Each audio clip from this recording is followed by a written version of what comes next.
হাড়ি নিয়ে খেজুর গাছে ওঠেন চাষিরা। তারা দড়ি দিয়ে হাড়িটি গাছের ছাল ছাড়ানোর অংশের একটু নিচের দিকে বাঁধেন। নিচে সে অংশ থেকে হাড়ি পর্যন্ত দূরত্বে এক টুকরো বাঁশ দেওয়া হয়। বাঁশের সে টুকরো দিয়ে ওপর থেকে গড়িয়ে রস পড়ে হাড়িতে। ভোরবেলা আসার পরে দেখেন যে চাষিরা কিভাবে গাছ থেকে রসগুলো নামাচ্ছে। এখন ধরেন আপনার অল্প অল্প রস গাছ কুড়িয়ে দেখা যাচ্ছে অল্প, কোনো গাছে 2 মাল্লা, কোনো গাছে 1 মাল্লা, কোনো গাছে 3 মাল্লা, এটা কুড়ি এখন ধরেন রস অল্প। যত শীত পড়বে তত আমাদের রসের আমদানি বেশি হবে, গড়ির চাহিদাও বেশি হবে।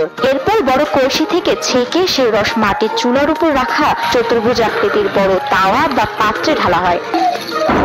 রস তাওয়ায় থাকার সময় একটু পর পর উপরে ফেনা জমতে দেখা যায়। জমাট বেঁধে গুড়ের উপযোগী হওয়ার আগ পর্যন্ত রস 2 থেকে 3 ঘন্টা জাল দেওয়া হয়। ওনারা জাল দিতেছে এবং একটা ভালো ঘ্রাণ আসতেছে, মিষ্টি একটা ঘ্রাণ আসতেছে। এটা আপনারা যদি সরাসরি না নিতে পারেন তাহলে হয়তো মিস করবেন। সেখান থেকে জাল দেওয়া ব্যক্তি একটু রস আলাদা করে নিয়ে তাওয়ায় ঘষতে থাকেন। এতে রসের রং সাদা হয়ে যায়, যা রসকে গাঢ় করতে সাহায্য করে।